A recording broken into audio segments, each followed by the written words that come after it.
Жылдыз Кадырова. Күч органдар реформалуу, адилеттикке чыныгы кадамбы?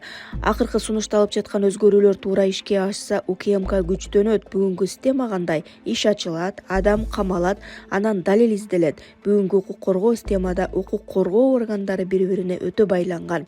Тергөөдө тууганы прокурор, прокурордо курсташы сот, сотто жакыны башка органда. Натыйжада бири-бирине каршы баруу дээрлик болбойт. Ошондуктан актоо өкүмдөрү дээрлик жок. Тергөөнүн туура эмес кадамын жокко чыгаруу кыйын. Системанын ичиндеги бири-бирин коргойт. Мындай шартта мыйзам кагазда бар, практикада алсыз. Бул реформа бир нерсени өзгөртүшү керек. Күч органдары кармоочу орган болбой, юридикалык далилге таянган органга айланышы керек. Эгер тергөө көз карандысыз болсо, сот чындап текшерсе, прокурор принцип кармаса, адвокат эрте кирсе, анда биринчи жолу Конституциядагы чыныгы принцип иштейт. Күнөөсүз адам камалбайт. Эгер тергөө комитети түздөн-түз президентке караса, мыйзамсыз камалган адам үчүн саясий жана коомдук жоопкерчилик да түздөн-түз жогорку деңгээлге жетет. Башкача айтканда, жоопкерчилик президенттин өзүндө болот. Анткени тергөө комитети президентке түз баш ийген орган, министрге көз каранды эмес, жергиликтүү таасирден коркпойт. Демек, район, облус тааныш билиш, бай манап таасири азаят. Мындай учурда күнөөсүздөрдү коргоо жеңилдеши мүмкүн. Бирок бир коркунуч, эгер жетекчилик принципиалдуу болсо, абдан адилет система. Эгер саясий болсо, абдан катуу система. Чыныгы кепилдик мыйзам иштегенде, күнөөсүз адам жетекчи жакшы болгон үчүн эмес, мыйзам күчтүү болгон үчүн камалбай калганда, деп жазды Жылдыз Кадырова өзүнүн Facebook баракчасына. Бишкекке жер шарынын борбору ысык көл болуп көрсөтүлгөн дүйнө картасы орнотулат.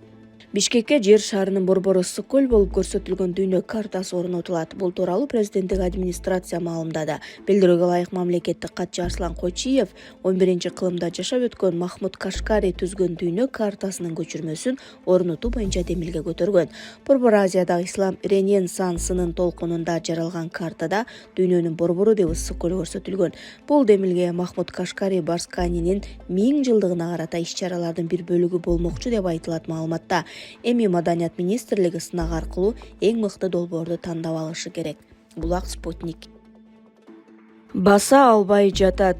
Ат башыдагы малдын оорусу боюнча иликтөө жүрүп жатат. Ат башы районунда уйлар белгисиз оору менен ооруп жатат. Бул тууралуу жергиликтүү тургундар билдиришти. Бул жолу абдан күчтүү чыкты. Мурун уйлардын оозу гана жабыркаса, азыр эмчектери эзилип, туяктары кесилип, баса албай абалы өтө оор болуп жатат. Фермерлер эмне кылышты билбей, айласы кетип турат. Оору күндөн күнгө күчөп, эртерээк чара көрүлбөсө, абал мындан да курчушу мүмкүн. Азыр оору койлорго да жуга баштады. Мисал катары айтсам, менин 5 уюм 5 торпогум ооруп жатат. Агамдын 10 уyu жана торпоктору ооруп жатат. Жакынкы айылдарды сурап чыксам, дээрлик бардык жерде ушундай абал. Айтымдарына караганда, малдын 80% ооруп калган, деди Ат башы районуна караштуу Калинин айылынын тургуну Айбек Жумалиев. Ат башы район тургуну Уланбек Сокеев малга сайылып жаткан дарылар эч кандай жардам бербей жатканын билдирди. Учурда уй, кой, жаш козуларга чейин ооруп жатат. Сайылып жаткан дарылар эч кандай жардам бербей келет.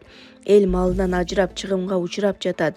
Жайыттар булганууда. Өлгөн малдын өлүгүн өрттөп жок кылуу иштери системалуу жүргүзүлсө жакшы болмок. Ветеринардык дарыканалардагы дарылар эмне себептен жардам бербей жатканы көзөмөлгө алынса туура болот эле. Андан сырткары колбаса цехке деп арык малдын же өлө электе муздап союп койгон малдын этин алышса кандай болот, деди ал. Нарын облустук ветеринардык башкармалыгы бул оорулар боюнча изилдөө жүрүп жатканын билдирди. Жерлерде ооруп жаткан малдар катталууда. Бул багытта адистер тиешелүү иштерди жүргүзүп жатышат. Учурда оорунун так диагнозун аныктоо максатында Дүйшеев атындагы Илимий институт тарабынан лабораториялык изилдөөлөр жүргүзүлдү деп айтылат маалыматта. Ат башы район акиминин айыл чарба иштери боюнча орун басары Кенжебек Качкынбаевдин айтымында бул ооруну айыктырса болоорун айтты. Бул ылаң учурда республика боюнча катталууда. Биздин районго бул оору өткөн жумадан тарта келе баштады. Бул оору мурункуга салыштырмалуу тез жугат. Уй малына азырынча вакцина сайыла элек. Өз тажрыйбабыздан айта турган болсок, бул оору дарыланат. Пенициллин, бициллин жана атайын спрейлер менен өз убагында дарылап, тез арада айыктырууга болот. Буга чейин Чүй жана башка облустарда катталган. Бүгүнкү күндө Нарын областында да жугуу процесси жүрүп жатат. Бирок айыгып жаткан малдар да бар. Кудай буйруса, жакын арада вакцинация келип калса, бардык мал дарыланып, абал турукташат, деди ал. Суу ресурстары жалпы айыл чарба жана кайра иштетүү өнөр жайы министрлигине караштуу ветеринария мал чарбасын өнүктүрүү, жайыт жана тоют кызматы бул маселе боюнча келе жаткан дүйшөмбү күнү толук маалымат берилерин, азыр лабораториялык изилдөөлөр жүрүп жатканын билдирди. Булак Турмуш, KG.